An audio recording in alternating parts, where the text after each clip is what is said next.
untreated, the more severe it becomes. If the area is large, soak a towel in water and lay it over the casualty. Thorough cooling may take as long as 10 minutes. If there's no water, use milk, beer, or any non-flammable liquid. Cover the burn with clean, non-fluffy material like cling film to protect it from germs. If you're not sure how serious a burn is, always phone your doctor or hospital for advice. There is no cure for a scald or a burn. A child is going to be scarred as a result of a burn, and a moment's inattention in the home can result in a child being scarred for life. So prevention is very important. Keep toddlers out of the kitchen. Keep kettle flexes short. Run cold water before hot water in the bath. Look around your home and look at what you can do to make it a safer place for you and your family. If you find someone whose clothes are on fire, lie them down quickly. Put out the flames by starving them of oxygen. Either pour water over them or using a coat, blanket or rug, wrap the casualty up tightly to smother the flames. Don't use any man-made material like nylon, which may melt and stick to the skin, making the burn worse. If you're alone, don't panic and run about, as this will fan the flames. Instead, stop, drop to the floor, and keep rolling over until the fire is out. There are more details on the treatment of burns in the 999 Lifesaver Guide. It also contains facts and figures on all the other information items we've featured in the series. You can get a copy by writing a cheque for £2.50 made payable to BBC Education and sending it to 999 Lifesaver Guide, P.O. Box 7, London W36XJ. That address and more information on the treatment of burns are on CFAX, page 621.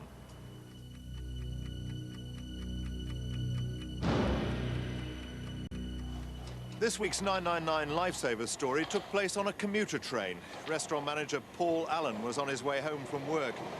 He'd had first aid training in dealing with common kitchen injuries, but he never dreamt that he'd have to put his skills into practice on a train using one of these flexible friends. Paul found himself having to cope with a man on the verge of death when 24-year-old Andrew Sharp was stabbed in the heart. In this reconstruction, Andrew is played by an actor, but it's Paul himself who takes us through the events of the day. Travelling home from work one evening. It's only several weeks after I finished a Red Cross first aid course for work. I was sitting on the train reading my paper. The train pulled into the station and people got off. All of a sudden there was a commotion at the end of the carriage. A woman screamed, "He's been stabbed." I turned and ran down to the end. I found a young man slumped in the corner. He had blood on the front of his shirt. I knelt down, I ripped open his shirt and I discovered a stab wound in the top left-hand side of his chest. I knew I had to seal this wound. Somebody called an ambulance? Something that we were taught in our first aid course, you can use a credit card. This makes an excellent seal if pressed firmly against the wound, because if air gets into the chest cavity, the pressure from the air can actually cause the lungs to collapse and cause serious problems with breathing. I had to make sure his airway was open.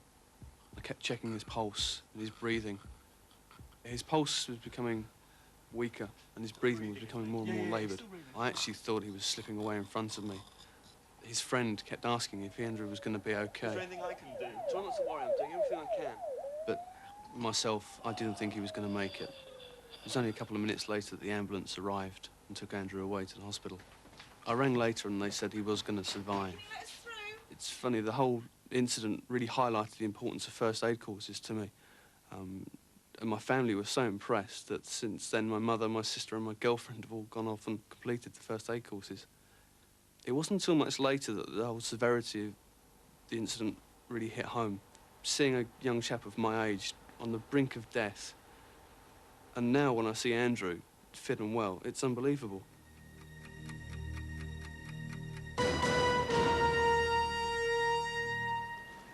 Every year in the United Kingdom, more than 400 people die in drowning accidents. Anywhere with open water poses a threat to safety.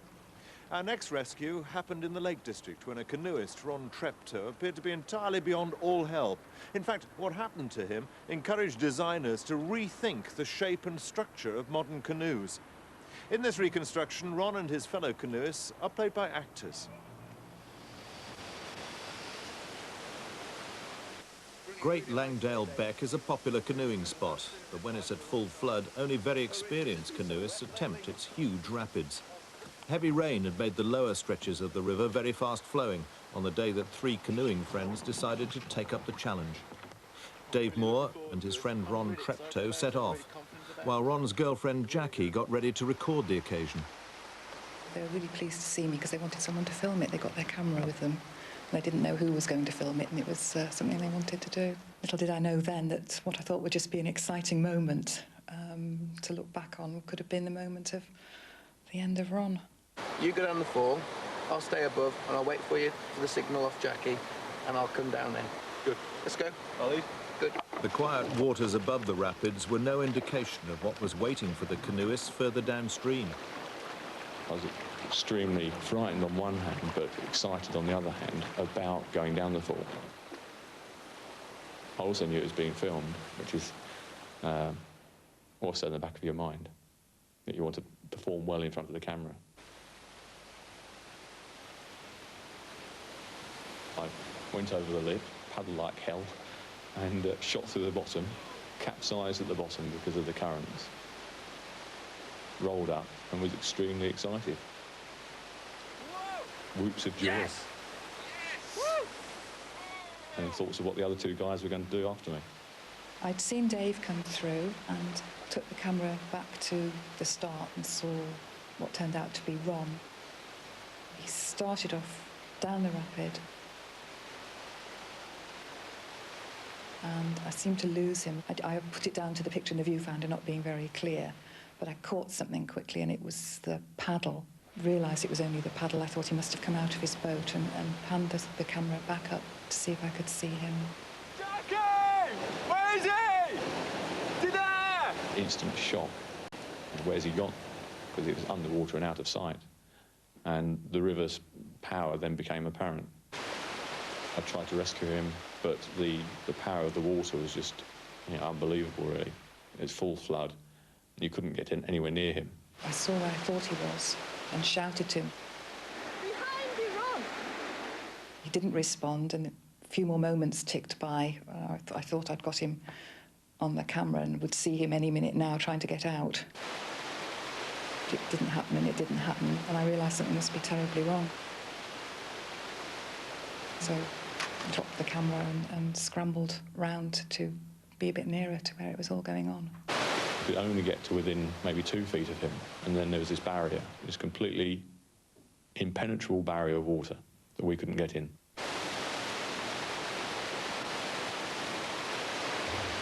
Dave Rogers, the other canoeist, lost his grip and was swept downstream, but we were pleased to see him swim out to the bottom and drag himself up on the beach. Next, some local builders working nearby saw what had happened and immediately rushed over to help. They tried to use a ladder as a makeshift bridge, but they could do little against the force of the water. I was feeling pretty worried. What should I be doing? How could I be helping him? Normally, I'd see a solution I could action. But the sheer power of the water was just so immense that we were, feeble. The builder was only inches away when he too was swept downstream. It's just amazing, the power of the water. I don't think people realise it. It was just sort of knocking people sideways, sending them down the stream, which was horrifying, and obviously keeping him completely wedged and stuck where he was.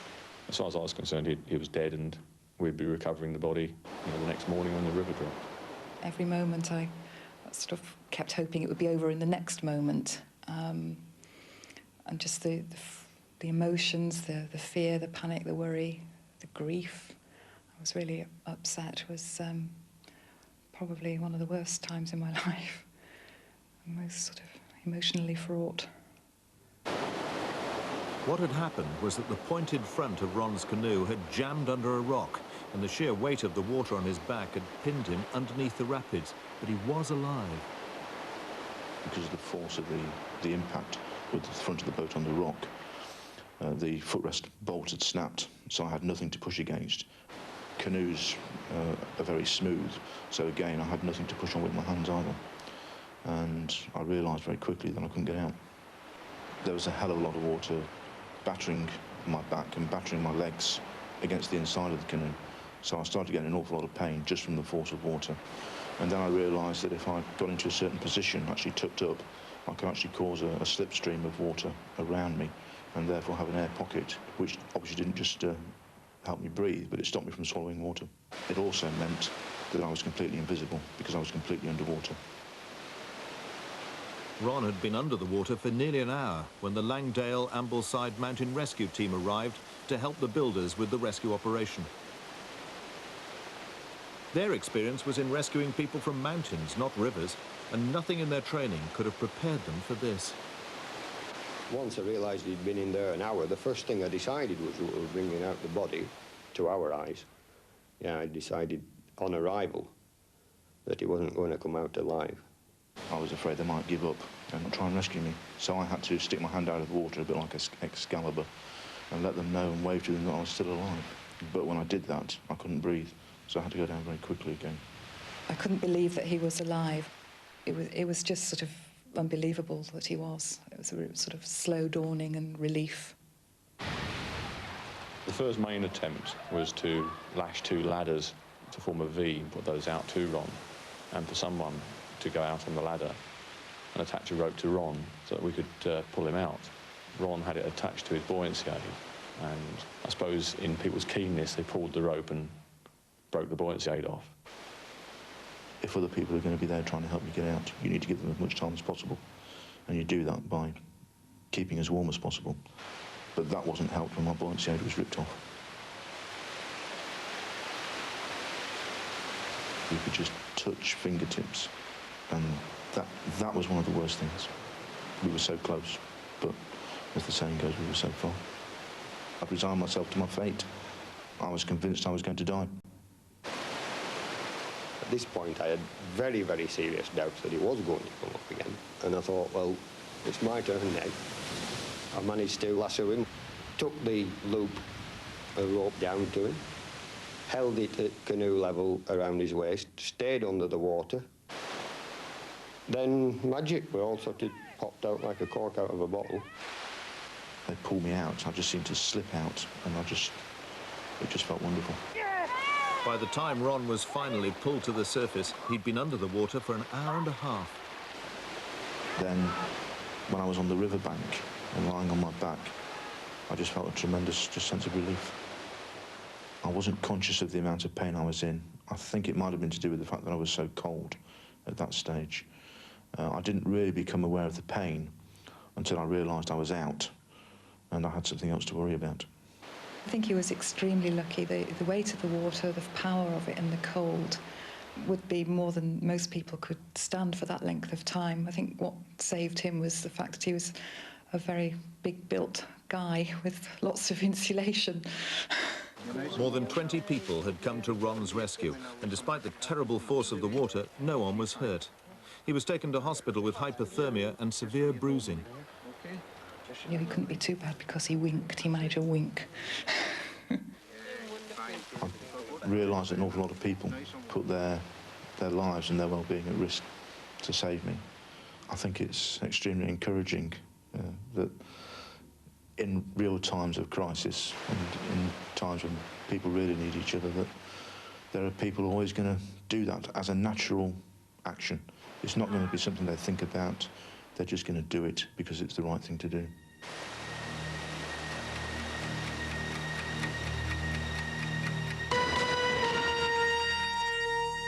Not everybody wants to experience the thrill of shooting over whitewater rapids, but messing about in boats is something thousands of us enjoy doing. The summer traffic on our rivers and canals can be as busy as the roads, but our safety knowledge can be sadly lacking. British Waterways have this advice. Never go boating alone. If anything goes wrong, there's no one to help. Appoint someone as captain so that one person is in charge. Make sure that children and non-swimmers wear properly fastened life jackets. If you're on holiday, you may think this all sounds a bit overdramatic, but more children drown in inland waters than in the sea. And most of these children were unsupervised. It's not a safe place for children to play alone. Reduce the chance of someone falling overboard by wearing rubber-soled, non-slip shoes. Take a torch with you. Remember, there's no street lighting on the towpath. You could easily trip over ropes or the edge. If someone should fall overboard, don't jump in to save them. Put the engine into neutral to stop the propeller and throw a lifeline. If they fall into a lock, then close the paddles as quickly as possible.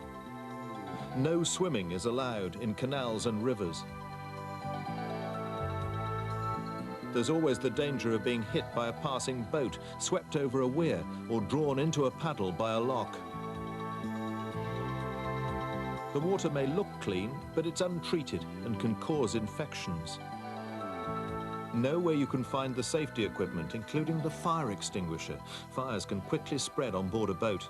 Remember, there are speed limits on inland waterways, just as there are on the roads. 4 miles an hour is usually the maximum speed. Sometimes even this can be too fast.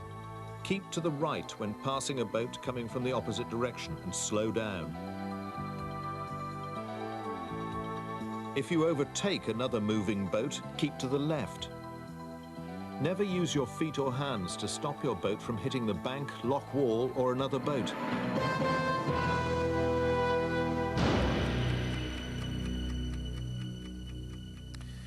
This is Cannock Chase. It's designated an area of outstanding natural beauty, which every year attracts nearly 1 million visitors. They come to walk, picnic, look at the wildlife, and just enjoy the countryside. But there's another side to the chase. For nearly 100 years, coal has been mined from under these hills, leaving behind a vast network of mine workings. As a result, just occasionally, the land can become unstable. Holes can open up in the ground, particularly if there's been heavy rain. There's no risk if you stick to the footpaths, but if you wander off the paths through the vegetation on the hillside, then there is just a danger that you might be swallowed up by the earth. Number 2-1, wasn't it? A sunny Sunday in April. Barry Bolton was taking his children out for the morning. With them was a family friend, Gavin Hall, and his mother, Dawn. No, Leslie's sitting in the front. You sit in the back with Christopher and Mark. There, you warm enough? See you later, Dawn. Cheerio. Hazel and Bye, darling. Barry You be were good. Bye. very good friends of mine. We'd been friends for quite a few years. We were actually staying there for dinner. So while me and Hazel were preparing the dinner, Barry took the children off for a few hours. Hey, on your head. Right. Come on, you lot. Let's do some serious training up on the hill. I thought, right, let's really tire these little devils out. And I got them to run down this big hill. It's a place where the local football team do a bit of their stamina training. Right. I want each of you to run to the top and wait for me there. Off you go, Letty.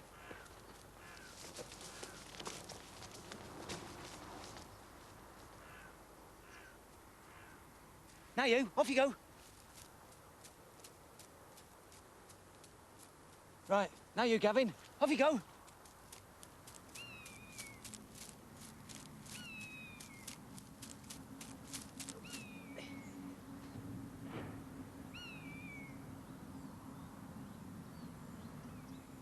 Gavin? Gavin? I can't see Gavin! Is he up there? No! We can't see him! Well, come down here, both of you, and keep an eye out for him. I sent the kids back down towards me, sent the dog off in front of me to see if he could find Gavin. And then the dog started barking and making a fuss near some bracken. Come on, Smokey. Come here. Come here, will you? The dog was actually thought he'd been sent on for flushing game up because he was barking into the bracken sort of thing. And I thought, you stupid dog, you're supposed to be looking for Gavin. Gavin? Where are you? You down there, Gavin? Yes! I can't see you. Can you wave your arm? I'm stuck! Get me out! He started waving his hands and I caught a glimpse of his fingers, the end of his fingertips, in the light. And I said, OK, Gavin, stay where you are, don't panic. We'll get you out in a minute. Leslie, run down to the road and get help as quickly as you can. Get to the station at Milford Common. Come and lift if you have to. Wesley, run down to the car. In a boot, you'll find a tow rope. Get it as quick as you can. Hang on, Gavin. We'll get you out. We've got a 5-year-old lad who's fallen down a hole that's opened up. But Barry couldn't do it on his own. It was all happening in an isolated spot. But all the rescue services, fire, police and ambulance, managed to get there within a few minutes. Tell her not to worry and inform of the situation, please. Tango Alpha 480. One of the first to arrive was leading fireman Bernard Gidman. What's his name? Gavin. Gavin? Gavin, can you hear me? How long's he been down there? About half an hour. How big is he? Well, he's only a little, skinny little kid. He's only 5. What's the size of that hole, Bernard? Gavin! Gavin! We're going to have to do something. The sides of the hole are collapsing. Right. You two go down. Give me a line. Get 2 airbags from down the bottom. We're going to go in the hole. Sheets up with you. Going to go in the hole and hold the sides back. There wasn't really an alternative at the time because something had got to be done because if it hadn't have been done, the hole would have collapsed and he would have suffocated. And having seen what we saw later on into the rescue, it became apparent that what happened then did go some way to stabilising the situation. Within minutes, Bernard was replaced by airbags, which stopped any more earth falling onto Gavin. We've had a look a little bit farther down by digging another hole. Clearly we couldn't dig down directly above him because we would really have caused him a major problem. So by digging just slightly downhill from where he was, very quickly the ground fell away and then revealed that there was actually a fissure and he was trapped in a fissure rather than a hole. So from that point on it was clear that we had to go down some way away from him and then try and tunnel in towards him.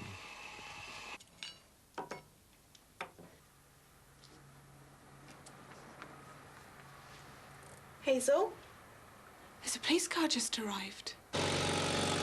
It took time to get vital equipment and materials up the hill, and time was precious.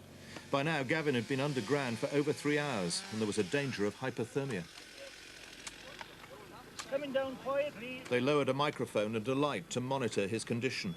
At the same time, 2 firemen and a miner from the mine's rescue team began to tunnel through the crack towards Gavin. The 3 chaps who were involved were in a lot of danger.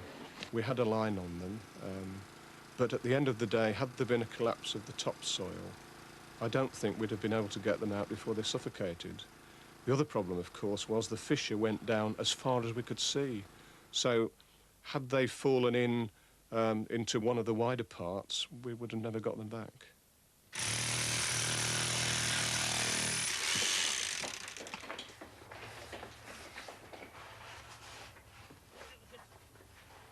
I can see him! Bernard, I can see him! Right. He's covered in soil. He was 20-odd feet down the hole, very tightly wedged, with his feet dangling in space. There was nothing beneath him. So he was in the most unbelievably dangerous situation. No one knew how deep the crevice was beneath Gavin, but it was clear that the only thing stopping him falling further was his head that had become tightly jammed. What we need to do, we need to get something to get this soil off him, Bernard. We get a couple of chimney rods. Gavin, can you hear us at all? Yes. The dirt was actually impeding his breathing, and you could hear that on the microphone that we had lowered down the hole, that his breathing wasn't that good. And the sooner we got the dirt away from around his mouth and nose, the better condition he'd be in. That's it. And perhaps one more as well. We'll extend it down here. I scraped carefully from above his head until I could see his hair sticking through at the top, and then stopped scraping so it didn't hurt him in any way. When I'd done that, I had to then ask for something else to clean the rest of the dirt from around his face, and it was decided to use a vacuum cleaner. I cleared it away from his eyes very gently, without Hoover getting too close to him, and I went down to his mouth and The soil dropped away from him and I saw his face. Gavin! Gavin, you can open your eyes now. You all right? What's happening? Have you got any news? No, not at the moment. As soon as I hear anything, I'll let you know. Can't we go up to Seven Springs? I want to be there. I think it's best if you don't at the moment. When Gavin's brought out of the hole, he'll be taken straight to hospital. And we're nearer the hospital here than we would be at the scene. I felt as if I wasn't knowing it enough and that I wanted to go up to Cannock Chase myself. And I did actually say to the police, if you don't take me up there, I'll get a taxi and go up there myself. Gavin! Open your eyes! Open your eyes! On one occasion, I can remember, he did look like he was falling asleep. The risks, if he had gone unconscious, his tongue could have fallen down the back of his throat and actually suffocated him. So it was very imperative that we kept him awake, kept him conscious. Gavin! Open your bloody eyes!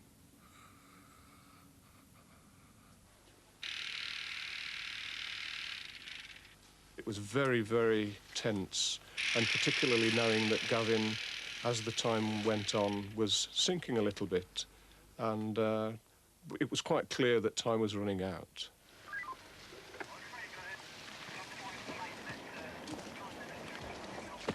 Hello, you Gavin's mum. Yes. Have they got him out yet? He's still stuck down the hole. It's going to take some... I did want to get out the police car and just run up to where Gavin was, but I didn't want to interfere with what the Mines Rescue and the firemen were doing, actually doing.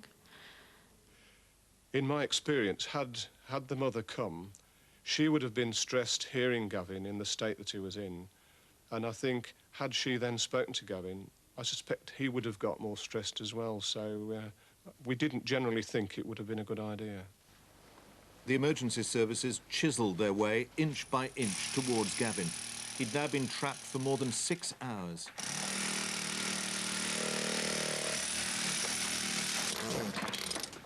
Right, we can touch him now. We can actually touch him.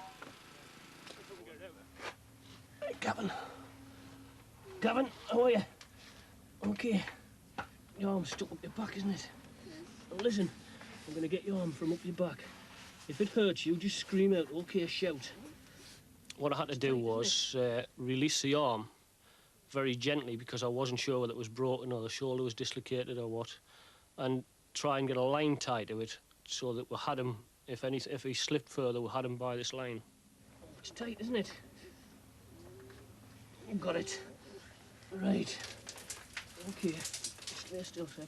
Bernard, yeah. I want a piece of rope to tie to his wrist. Okay. Okay. Hang on. Lad. Coming in over your right shoulder.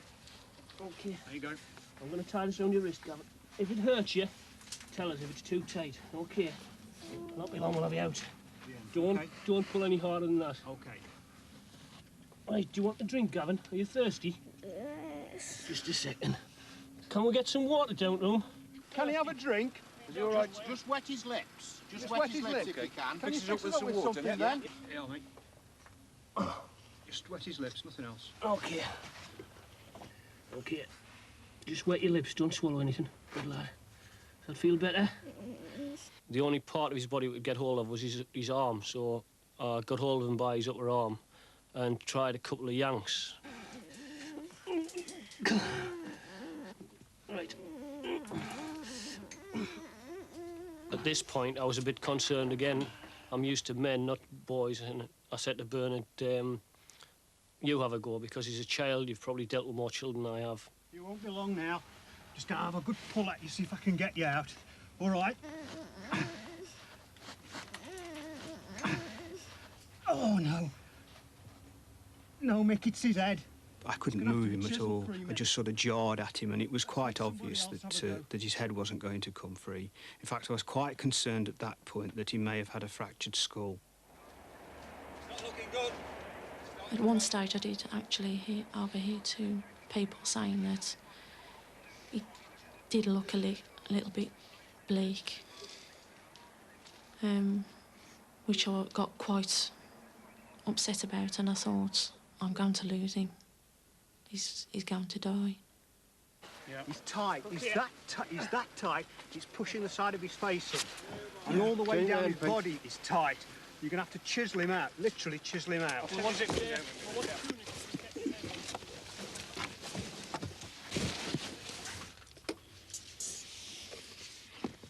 While I was actually crawling towards Gavin, my thoughts were, he's mine. This time, he's coming.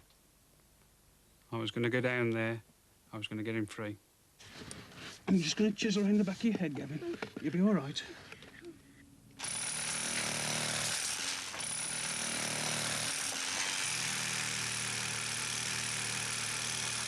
As I chiseled around the back of his head, I just gave him a little tug from underneath his arm, and he actually moved. And the sensation then was tremendous. He's free! Bennett, I'm passing him! I threw the zip gun down and positioned myself so I could get both arms on him, and pulled with both arms, and he just came out sweet as a pie. We'd heard Pete shout that he'd got him free, and then all of a sudden, almost unexpectedly, out he pops. And there's a great shout from everybody that was watching, and the most absolutely unbelievable elation. I was crying and my mum was crying. I was just happy that he was alive.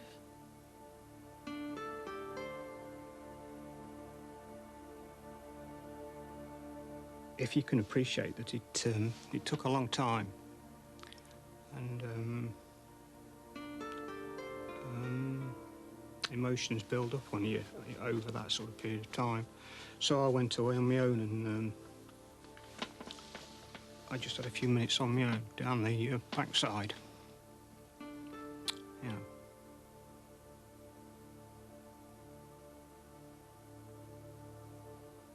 I think it was about 2 days later, and it was an occasion I was actually working outside underneath a car, and my wife came out and read an article out of a national newspaper.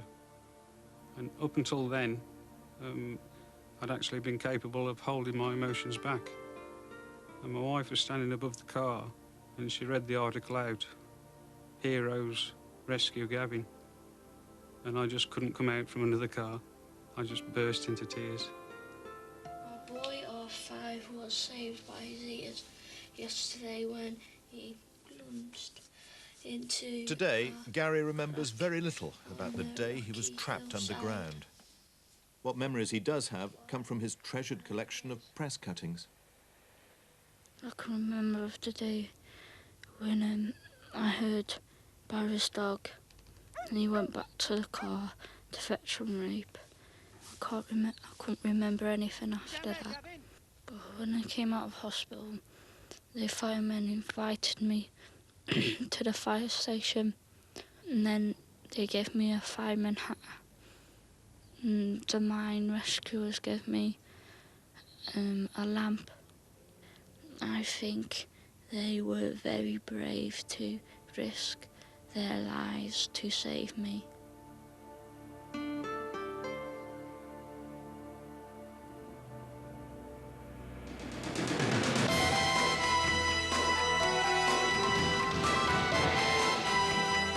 A new series of 999 starts in September here on BBC One.